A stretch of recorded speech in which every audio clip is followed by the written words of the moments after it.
জিজ্ঞাসা করছিলাম, ও খালি গায়ে রয়েছে তো ওই জন্য। ও আচ্ছা। আর মাইকটা, হ্যাঁ জামাটা না পড়লে কেমন লাগে?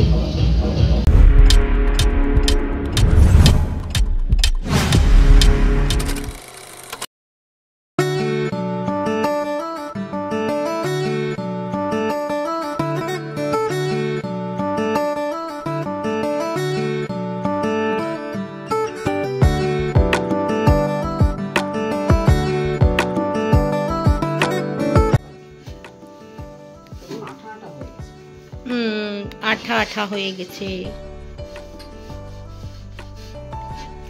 मम्मी बाहर से आके काम कर रही है दोस्तों। अरे बाबा ये घषार आवाजটা শুনলেই না কিচকিচ করে গায়ে দিতে। ও তো আমাকে ক্ষমা করবেন বন্ধুরা, আমি আমার হিন্দি চ্যানেল ভেবে বকবক করছিলাম। Thank you for your understanding. আমি জানি তোমরা বুঝতেই পারবে সমস্যাটা। Thank you.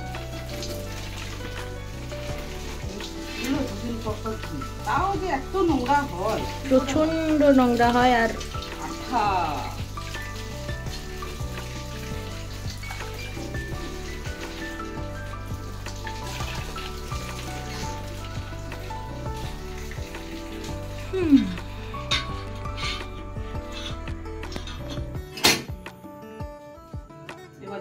চকচক করছে, চকচক চকচক। তবে স্টিলটা আনতে কিন্তু দেখ, এরকম মনে সবার ঘরেই হয়। হ্যাঁ প্রত্যেকের ঘরেই হয়, প্রত্যেকেই তার রান্নাঘরের জিনিসপত্র। আচ্ছা এইটা তোমরা আমার কমেন্ট সেকশনে অবশ্যই বলবে যে মানে রান্নাঘরে জিনিস থাকলে আঠা তো হবেই, এটা খুব বেসিক ব্যাপার। তোমরা মানে সপ্তাহে পরিষ্কার করো না 15 দিনে একবার না মাসে একবার, সেটা আমাকে কমেন্ট সেকশনে অবশ্যই জানাবে যে তোমরা কতদিনে এগুলো করো, নাকি ডেলি করো। অনেককে আমি দেখেছি, অ্যাকচুয়ালি আমার মামিও যখন আগে করতো ডেলি করতো, তো আমি পারি না ডেলি করতে, আমার পক্ষে সম্ভব হয় না, আমি করি না, এগুলো মামিই করে। সামটাইমস আমি করি, একবার বা দুবার করেছি, তার বেশি করিনি, হাতে গুনে। তোমরা জানিও কমেন্ট সেকশনে, না তোমরা কমেন্ট সেকশনে প্লিজ জানিও যে তোমরা রোজ পরিষ্কার করো না, মানে কবে কবে পরিষ্কার করো যদি পরিষ্কার করতে হয়। শোন হাতের টানে না, ধর নুনের কোটোটা, চা পাতার কোটোটা হাতের টানে রোজ একটা রোজ একটু দাঁড়াও। হ্যাঁ আচ্ছা, যদি কেউ ব্লগার থাকো ঠিক আছে, তো প্লিজ সাজেস্ট করো যে কোন মডেলটা নিলে ভালো হয়। প্লিজ আইফোন সাজেস্ট করো না, কারণ না অকাতের বাইরের থেকেও বড় কথা we are not big fan of iPhone, so please আইফোনটা সাজেস্ট করো না।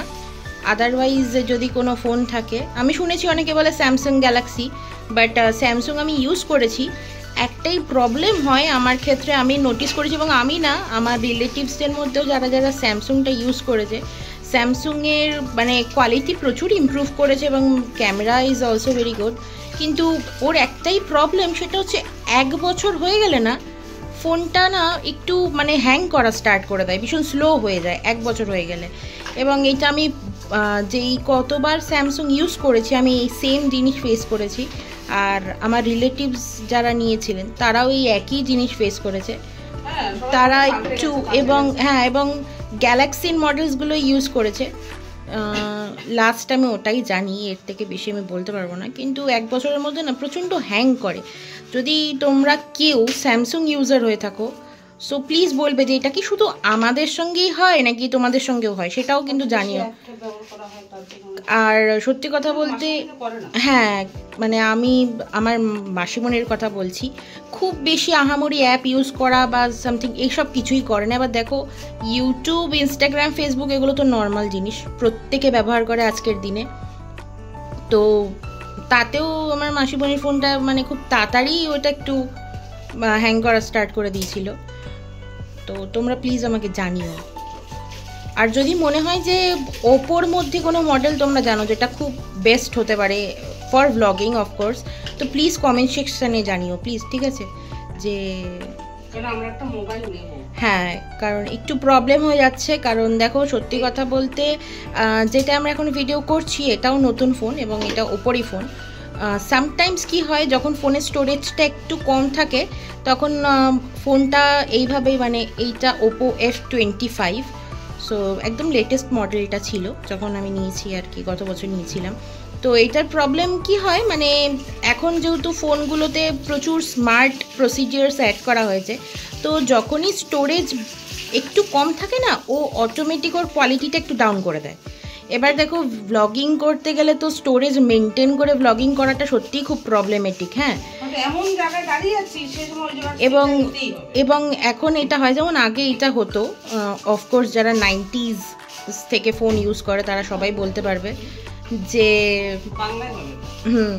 তো 90s থেকে যারা ফোন ইউজ করছে তারা বলতে পারে আগে কি হতো, ফোনে যদি ফটো ফুল থাকতো না, তখন কিপ্যাড ফোনগুলো ছিল, ক্যামেরা দিয়ে প্রথম বেরিয়েছিল, তখন বলতো কি যে তোমার স্টোরেজ প্রচণ্ড ফুল আছে, তুমি আর ফটো তুলতে পারবে না। এবং স্ক্রিন টাচেও প্রথম যখন বেরোলো তখনও এই ব্যাপারটা ছিল যে তুমি যেই স্টোরেজ ফুল হয়ে গেছে তো তুমি একটা ফটো ক্লিক করতে পারবে না, এবার তোমাকে একটা ডিলিট করতে হবে, then you can take a photo or a video. So তুমি যেরকম জিনিস শ্যুট করতে চাও, সেটা ফটো হোক আর ভিডিও, সেই হ্যাঁ সেই হিসাবে তোমাকে একটা স্টোরেজ খালি করতে হবে। এটা খুব প্রবলেম ছিল, যেটা এখনকার ফোনগুলোতে নেই, আমি এটা খুব নোটিস করেছি। আর এতেও সেই প্রবলেমটা নেই, প্রচুর বড় বড় ভিডিওস, মানে খুব কম জায়গা থেকে গেলেও ও শ্যুটগুলো করে, বাট ওনার কোয়ালিটিটা অটোমেটিক লো করে দেয়, যে তোমার ফোনে যেহেতু স্টোরেজ কম, অ্যাকর্ডিং টু স্টোরেজ ওর কোয়ালিটিটা ভ্যারি করে। সো আমরা এবার শুধু মামির দেখো 2টো চ্যানেলের ভিডিও শ্যুট করতে হয় প্রতিদিন, এবং শুধু তাই না, এবার কি হয়, আমারও একটা ইউটিউব চ্যানেল আছে, তো হ্যাঁ এই বাংলা চ্যানেলটায় মানে ভিডিওটা যে কন্টিনিউ করতে পারি না, সেটা হচ্ছে এই স্টোরেজ প্রবলেমটা আমরা ফেস করি বলে। ঠিক আছে, আর দেখো ল্যাপটপও সাজেস্ট করেছে অনেকে বা এ করেছে, বাট একটা জিনিস খুব প্র্যাকটিক্যালি বোঝা গেছে, সেটা হচ্ছে গিয়ে যে তুমি যখন কোনো কিছু ইউজ করছো, মেবি তুমি বাইরে আছো কোথাও, তখন তুমি ল্যাপটপে ফাইল নিয়ে দেন এডিট করে দেন পোস্ট করা, it's taking a lot time. ঠিক আছে, আর এটা খুব একটা মানে একটা হ্যাপার ব্যাপার হয়ে যায়। বাট যদি তোমার কাছে ফোন থাকে, তুমি ফোনেই রেকর্ড করবে এবং সেখানেই তুমি মানে এডিট করলে এবং সেখান থেকেই ছেড়ে দিলে, এটা খুব ইজিয়ার হয় ব্যাপারটা। সেই কারণেই বলছি, হ্যাঁ সেই কারণেই বলছি। তো বলো, আমাকে কমেন্ট সেকশনে জানিও। আর সরি, হ্যাঁ আমি না একটু বেশি কথা বলি, আমার কথা বলতে শুরু করলে না আমি না বন্ধ হই না, প্লিজ তোমরা কেউ বোর্ড হইও না। আর বলো যে সত্যি আমি খুব বেশি কথা বলি কিনা, আমার না একটু কথা বলতে ভালো লাগে। আর হ্যাঁ, এটা সত্যি খুব প্রবলেম। মাঝখানে বিটুইন 2-3 ইয়ার্স আমি কথাই বলতে পারতাম না, জানো তো, আমি কারোর সঙ্গে খুব একটা কোঅর্ডিনেট করতাম না, কমিউনিকেশন ছিল না খুব একটা, বাট অনেক কষ্টে আমার সেই টকেটিভ সেলফটা আমি ফিরে পেয়েছি। তো আমি না এখনও খুব বেশি কথা বলি, তো প্লিজ এটা ভেবো না যে আমি খুব বকি, ও হো আমাকে মতলব হামকো তো পাকা দিয়া টাইপ, এরকম ভেবো না। হ্যাঁ, আর প্লিজ বলো, হ্যাঁ কে কে কথা বলতে ভালোবাসো, বা তোমাদের ফ্যামিলিতে কে কে ভীষণ টকেটিভ পার্সন আছে জাস্ট লাইক মি, মানে প্রচন্ড কথা বলে, একদম হাঁপায় না। হ্যাঁ, আর করে করা আর কি, সেল টেলগুলো সব নিজেই করা। আমাদের ম্যাক্সিমাম জিনিস ঘরে একটু একটু করে, তোমাদের প্রত্যেক দিনের ব্লগে আমি দেখাবো। আমাদের এই যে পাইপলাইন, যে কলটায় যে জল পড়ছে, মানে যেটা কিচেনে ইউজ করছে, এই পাইপলাইনটাও স্টিল মামিই করেছে। ঠিক আছে, আমাদের কিছু ইলেকট্রিকের কিছু কাজ আছে যেগুলো মামিই করেছে, নিজেই করেছে, এবং কিছু ভিডিওস আছে যেগুলো আমাদের হিন্দি চ্যানেলে পোস্ট করা আছে। বাট যেহেতু বাংলা চ্যানেলটা আমরা কন্টিনিউ করতে পারিনি তখন, এবং এখন আমরা চেষ্টা করছি পুরোপুরিভাবে এটাকে কন্টিনিউ করার, যাতে আমাদের সব রকম ভিউয়ার্সই ভিডিওস এনজয় করতে পারে। তো সেই কারণে বাংলা চ্যানেলে ছিল প্রথমে, ওইটাও না প্রথম থেকে বাংলাই শুরু হয়েছিল, পরে আমরা লাইভ করা শুরু করলাম যখন, তখন না প্রচুর ভিউয়ার্স যারা নন বেঙ্গলি, ঠিক আছে, এবং তাদের ডিমান্ডিংয়েই ওই চ্যানেলটাকে আমার হিন্দি চ্যানেলে কনভার্ট করতে হয়েছে, কারণ প্রচুর ভিউয়ার্স আছে যারা মানে ওয়েস্ট বেঙ্গলের বাইরে থেকে আছে ওখানে, এবং তারা না বাংলাটা নিশ্চয়ই জানো, বাংলাটা একটু বোঝা টাফ যারা নন বেঙ্গলি তাদের জন্য। তো তো তারা না বুঝতে পারে না, অনেক ক্ষেত্রে বুঝতে পারলে তারা বলতে পারে না, এরকম একটা ব্যাপার মানে মিসকমিউনিকেশন থেকে যায়। তো লাইভে প্রচুর রিকোয়েস্ট এসেছিল যে প্লিজ হিন্দিতে ভিডিও ডালো, হিন্দিতে ভিডিও দিও, কারণ বাংলাটা তারা বুঝতে পারে না। সেই কারণেই আমাদের ওই চ্যানেলটাকে হিন্দি করে দেওয়া হয়েছে। এখন ওটা টোটালি হিন্দিতেই কনভার্ট করা হয়ে গেছে। বাট আর এটা ছিল শর্ট ভিডিও, আর এখানে বড় ভিডিও 2টো না 3টে পোস্ট করেছিলাম, আর সব শর্ট ভিডিও আসতো। কিন্তু এখন এটাকে কি করেছে, এটাকে ব্লক করে দিয়েছি, মানে যে যার জন্যই আমার সব ভিডিও ডিলিট করে আবার নতুন এই চ্যানেলটাকে রিসেট করেছি আমরা স্পেসিফিক্যালি। দেখো তোমাদেরও যদি কেউ থাকো, কারণ দেখো এখন তো প্রচুর লোকে ইউটিউব করে এবং অনেকেই মনে করেন, অনেক হাউসওয়াইফরা আছেন, অনেকে আছে আমার মতন চ্যানেলটা মানে চেঞ্জ করে দেবো বা ডেট করে দেবো, নষ্ট করে দেবো, তা না করে তাহলে এটাকে আমি আবার সব রিসেট করি। দেখো যদি তোমরা কেউ মনে করো না যে আমরা একটা চ্যানেল এক টাইমে স্টার্ট করেছিলাম বাট চলেনি, আমি এখন অনেকেই হয় যে জানো তো নিউ আইডিয়াজ নিয়ে একটা চ্যানেল স্টার্ট করতে চাই, ঠিক আছে, এবং নতুন আইডিয়া নিয়ে স্টার্ট করতে গিয়ে একটা নতুন চ্যানেলকে দাঁড় করাতে গেলে বেশ কিছুটা হ্যাপা থেকে যায় আর কি। তো আমি সাজেস্ট করব, যদি কোনো হাউসওয়াইফ, কোনো আন্টি, কোনো দিদি, কোনো বৌদি বা maybe someone at same age as mine, ঠিক আছে, যদি তোমরা মনে করো যে আমার একটা পুরনো চ্যানেল ছিল এবং আমি একটা নতুন চ্যানেল স্টার্ট করতে চাই, পুরো কনসেপ্টটা আমি চেঞ্জ করতে চাই, তো প্লিজ নতুন করে ক্রিয়েট করো না। আমি তোমাদেরকে বুদ্ধি দেব যে যেই চ্যানেলটা তোমরা মানে ভিডিও আপলোড করতে করতে ছেড়ে দিয়েছিলে না, সেই চ্যানেলটাকে ফুল ক্লিয়ার করো, অল ভিডিও ডিলিট করে দিয়ে স্টার্ট ফ্রেশ ওই একই চ্যানেলে। এবং আমি বলছি তোমরা একবার ট্রাই করে অবশ্যই দেখতে পারো, রিচটা কিন্তু ভালো যাবে।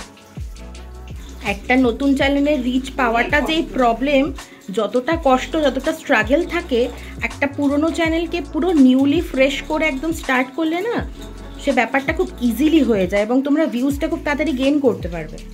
তো সেটা একবার যদি তোমাদের মনে হয় যে এই টিপসটা বেনিফিশিয়াল তোমাদের জন্য, সো তোমরা করে দেখতেই পারো। এইটা আসলে আমি তো এগুলো সব এখন ধুয়ে রেখেছি, সকালবেলা একবার মুছে নিলে এই জলটাই হয়ে যায়। এখন যতটা লাগবে কাছের পরে লাগুক, আর প্রচন্ড গরম তো ও এমনিও শুকিয়ে যাবে, পরে একবার একটু ন্যাকড়া দিয়ে ভালো করে মুছে দিলেই হয়ে যাবে। মুছে নিলে পুরো একদম, এখন যদি মুছতে যাই না পুরো কাদা কাদা হয়ে যাবে, আবার একটা দাগ পড়ে যাবে। ওই জন্য আমি এখন মুছলাম না, আর মুছিও না সাধারণত, পরে আমি শুকনো অবস্থায় আরেকবার পরে মুছি নিই, তাহলে কি জলের যে ছাপটা সেটা চলে যাবে। কিন্তু এখন মুছলে উল্টে আরো এই ন্যাকড়ার যে নোংরা আছে সেটাও লেগে যাবে। তো যাই হোক, দেখো আমি ভীষণ বকবক করলাম, প্লিজ কেউ বোর হয়েও না। হ্যাঁ, বোরিং করে দিলাম না, কোনো কিছু না। তো চলো একবার দেখিয়ে দিই আমরা কি বাজার করেছি। আমরা বাজারে গেছিলাম, এবার কিছু জিনিস নিয়ে এসেছি আমি, সেই জিনিসগুলোকে রাখবো বলেই কোটোগুলোকে ধোয়া হলো। আরো এখানে আছে কিছু কোটো যার উপরে হাত দেওয়া যাবে না, এখন হাত দিলে আমার মাথা খারাপ হয়ে যাবে, তো ওগুলো পরে করবো, ঠিক আছে। আর এত সুন্দর জামা পরে তো কি বাজার এনেছি সেটা একটু দেখিয়ে দিই তোমাদের। আসো, এই দেখো এখানটা দেখানো যাবে। এই দেখো বাজারে এনেছি, আর আমি কেটে নিলাম কারণ এটা গিট মেরে দিয়েছে। 100 টাকা কিলো কিন্তু বেগুন, জানো তো, বেগুন এখন বড় লোকের খাবার হয়ে গেছে। তো যাই হোক, এখন আমরা একটু বড় লোক হয়ে গেছি, কোনো চিন্তা করো না। আর আলু এনেছি 1 কেজি, একবারে রেখেই দিই। 1 কেজি আলু এনেছি, এটা দাম 25 টাকা, 16 টাকা 18 টাকারও আলু আছে। তা সেটা হলো জ্যোতি, আরো কিছু যেন নাম বললো জানি না, তবে আমরা এই আলুটা খাই তো সেই কারণেই নিয়ে আসলাম। এই যে ছিম এনেছে আর এনেছে পটল। বাজারে এখন সবজি বাজারে যা দাম না, প্রচন্ড আগুন, আর গরমকালে তো আরো বেশি। 20 টাকা বিক্রি হয়েছে, বুঝেছো, তখন কিন্তু ভালো লাগেনি, কিন্তু এখন ভালো লাগছে। এখন একটা ছিমের তরকারি, বাঁধাকপির তরকারি, আজকে বাঁধাকপি করেছিল দুপুরবেলা, বাঁধাকপির তরকারি, ও কি টেস্ট, ঠিক আছে। পটল এখন 40 টাকা, সব জায়গায় 40 টাকা। এরপরে যখন 10 টাকা 15 টাকা কিলো হয়ে যাবে তখন আর পটল ভালো লাগবে না, কিন্তু 100 টাকা করে পটল কিনতে সবাই কিনেছে, সবাই খেয়েছে, এখন ভালো লাগছে। হ্যাঁ, এখনো সবার ভালো লাগছে, দামটা কমে গেলে আর ভালো লাগবে না। এটা হলো মানুষের মাইন্ড সেট করা থাকে যে দাম কমে গেছে মানে এটা খারাপ হয়ে যাবে, কিন্তু আমার কথা কি দামটা কমে গেছে মানে এখন খেয়ে নাও। শুধু বেগুনটা কেন এনেছি, অনেক সময় না আমার ছোট মেয়ে একটু বেগুন ভাজা ভালো খায়, তারপর এই সময়টা নিম বেগুন খেতে হয়, তারপর অনেক তরকারিতে আছে একটু নিম বেগুন দিতে হয়। তারপর যেমন শুটকি মাছ খেলে আমার একটু বেগুন ভালো লাগে, আমিই খাই, আর কেউ খায় না শুটকি মাছ, খাই না অনেক দিন, তাই ওই কারণে শুটকি মাছটা নিতে হলো, মানে বেগুনটা নিতে হলো। শুটকি মাছ কেন বলছি দেখো, মাথা খারাপ হয়ে গেছে আমার। আর এটার মধ্যে কনফ্লেক্স ঢালবো, আরও কিছু আছে আসো। দেখো তরমুজ, বুঝেছো, দুটো এনেছি। এই দেখো, এটা একটু বড় একটু ছোট। এখন তো খেতে হয়, কালকে ফুটি খেয়েছিলাম, আগের দিন এনেছিল একটা ফুটি, ঠিক আছে। বিচ্ছিরি খেতে গাইস খেও না, সবাই জানে ফুটি বাঙি খেতে কিরকম, বিচ্ছিরি খেতে। এই ব্যাগগুলো না নোংরা ফেলতে খুব কাজে লাগে। ধুয়ে রাখলাম, আর ওই প্লাস্টিকে আমি পরে না সবজি ফ্রিজে রাখতে, সবজিও তখন কাজে লাগে, তখন পাওয়া যায় না। এগুলো তো ভালো আছে, তো যাক এটা কেটে দেখবো কেমন আছে। হ্যাঁ খাবি এখন? কাটবো এখন রাতে পেট গরম রাতে খায় না, সকালবেলা। ওটা কালকে দিনের বেলা সকালবেলা তো এই এনেছি, কর্নফ্লেক্স এনেছি, ওগুলো সব মানে স্টোর হয়ে গেছে। আমি ফটোটা শুধু শুধু নিয়ে এসেছিলাম, পরে ভুলে রাখবো, এখন থাক এখানে। ও কালার নিয়ে এসেছিলাম, মাথায় বয়স হয়ে গেছে না, চুলটা একটু সাদা কালো করতে হবে, না দেওয়ার কেউ পছন্দ করবে না, বুঝে না, তখন মেয়েকে বিয়ে করতেই আসবে না কেউ, বলে মা এত বুড়ি হয়ে গেছে, মেয়ে না কত বয়স হয়ে গেছে, তো কি দরকার, একটু কালো কালো করে রাখি, যদি জামাইয়ের বাবা আসে এসে বলবে না মা যখন ইয়াং আছে মেয়েও ইয়াং আছে, তাহলে যদি আমার মেয়েটার কোনো গতি হয়। তা যাই হোক, চলো এখানে ভিডিওটা রাখলাম। আর রাতেরবেলায় করলাম, কেননা দিনের বেলা না এত গরম, সকালবেলা চেষ্টা করেছিলাম দিদি যে সকালে উঠে করবো, মা 7টা বাজে না, না ছাদে যেতে পারছি না ঘরে থাকতে পারছি। আর আমার বাড়ির পূব দিকটা না পুরো খোলা, আবার পশ্চিম দিকটাও পুরো খোলা, কেননা মানে খোলা মানে কি রোদটা পড়ে, এই দেওয়ালটা বিকালবেলার দিকে রোদ, সকালবেলা ঘুম থেকে উঠবার 6টা 7টা থেকে এই দেওয়ালটা রোদ, মানে থাকা যায় না ঘরে, বয়লার হয়ে যায়। তাই রাতের বেলায় বাজারে গেছিলাম, ওটা হিন্দি চ্যানেলে আসবে। আর তারপরের সিনটা তোমাদের কাছে শেয়ার করলাম, যে বাজার থেকে এনেছি আলু ও যা সবজি এনেছি, আর তার মধ্যে কর্নফ্লেক্সটা আছে একটু, আর দুধের প্যাকেট, আমুলি আর 10 টাকার প্যাকেট আছে তাই নিয়ে এসেছিলাম, আর কালার, ঠিক আছে, ও তেল আছে, দুটো তেলের প্যাকেট আছে, রান্না করতে লাগে তো তাই, আর এইটা এনেছি। তা রাতেরবেলা থেকে, এরপর থেকে আমরা রাতে কী করছি না করছি সেই ব্লগগুলো দেবো তোমাদের। দিনের বেলা চেষ্টা করবো, মনে হয় না পারবো, যা গরম, আর ভালো লাগে না গরমের মধ্যে, ঘিমে যায়, তারপরে একটা নাইটি পরলেও মনে হয় যেন সেই বাঁশের গায়ে কি দিয়েছে যেন কাকতারুয়া, তাই কাকতারুয়া লাগে আমাকে, ওই জন্য ভাবছি রাতের বেলায় ভিডিওগুলো দেখবো। তাই তোমরা আমার ভিডিওটা দেখে লাস্ট অব্দি লাইক শেয়ার কমেন্ট করে দিও। চলো বাই বাই, টেক কেয়ার, সবাই ভালো থেকো, সুস্থ থেকো, বাই।